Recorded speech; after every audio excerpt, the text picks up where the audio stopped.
Hello mga beshi! Welcome again here in Moody Salman's channel.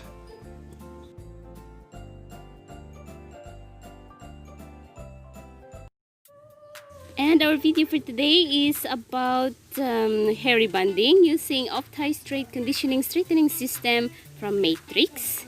Which is, ang ibig sabihin nito mga beshi is kahit may kulay yung buhok, pwede natin siyang i-rebond using this medicine.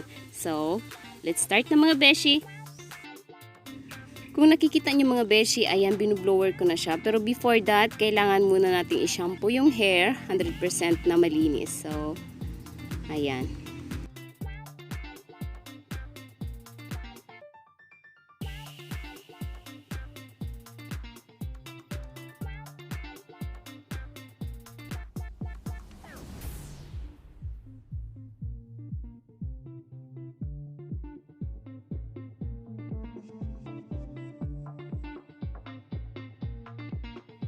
So, after blower, ilalagay na natin ang ating gamot.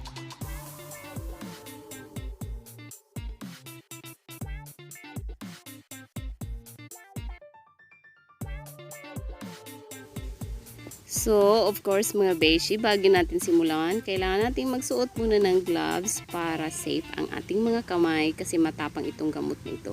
Sa pag-apply, kailangan step by step at maninipis lamang ang kuha ng buhok.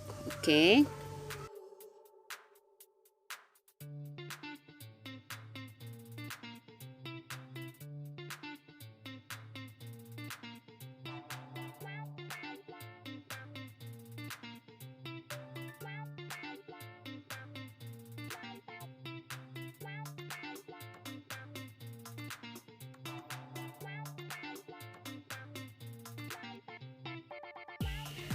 Nakikita nyo mga beshi, inaalalayan ko siya ng spray ng tubig kasi nga damage ang kanyang buhok at mayroon itong highlights.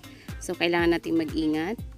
Kaya, in-sprayan ko po siya ng tubig kasi para naman hindi masira ang buhok. Okay? Kunting-kunti lang.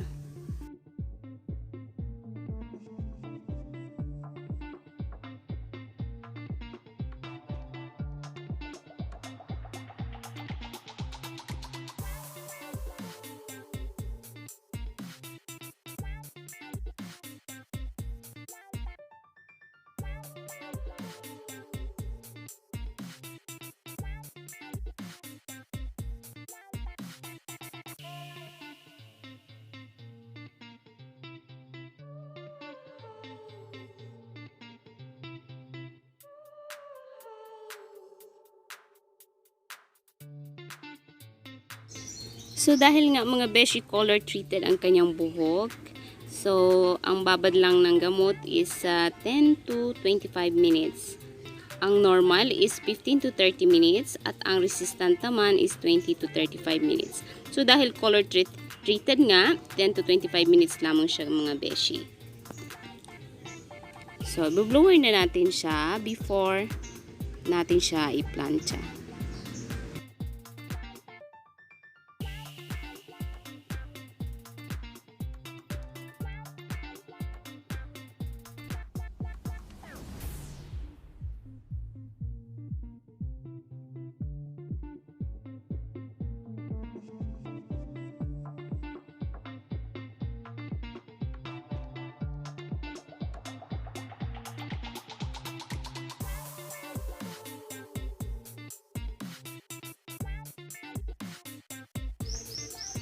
So, kung nakikita niyo mga beshi, ang ating plancha ay nakaset lamang siya sa 200 para hindi masyadong mainit ang ating plancha.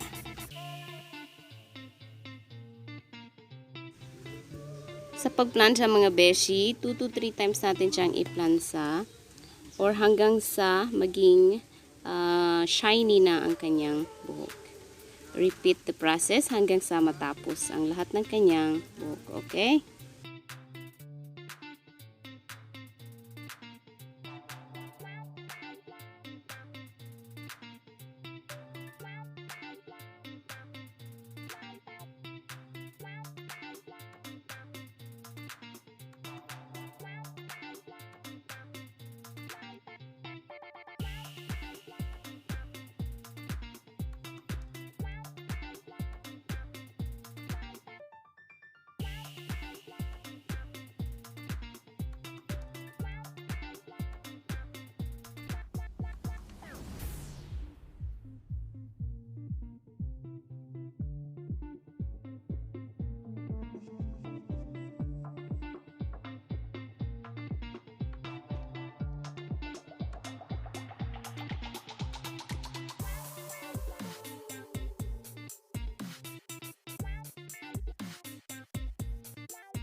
So, ayan na nga mga beshi, natapos na natin siyang plansahin at ngayon, i-apply natin itong Haircraft hair treatment para mas maging shiny pa ang kanyang buhok.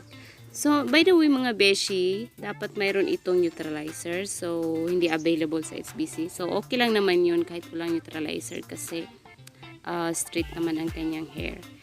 So, ayan, nilagyan na lang natin siya ng hair treatment.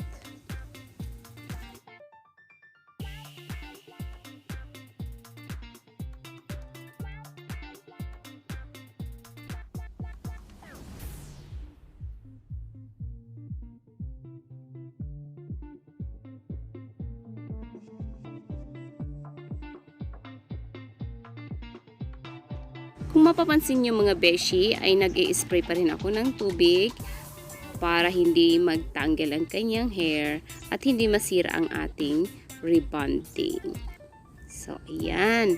Alalay talaga ang mga tubig mga beshi. Huwag kalimutan. So, ayan na mga beshi. After 30 minutes, pinalawan na natin ang hair treatment na nilagay natin sa kanyang buhok. I-blower natin siya ngayon up to 80%. Gamit ang ating mga daliri, tatanggalin natin ang mga tanggal dito. So, at brush, yung may malalaking, yung tawag dito, yung wide tooth comb. Ayun. So, yun.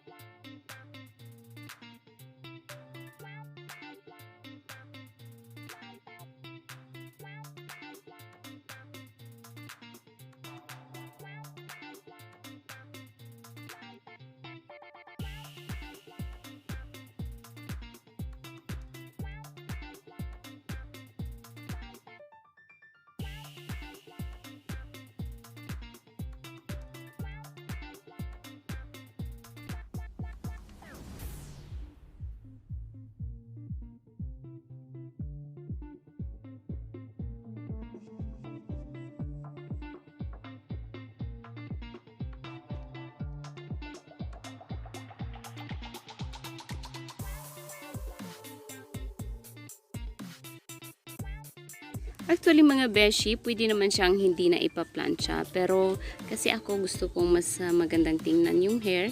Kaya plinansya ko siya sa makakapalamang na section.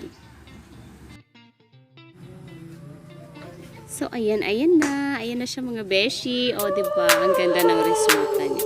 Kung kanina ay masyadong try na try at tanggal yung buhok niya. Sobrang dami sa tingnan. Ngayon ay bouncy na and shiny ang kanyang buhok. So, thank you sa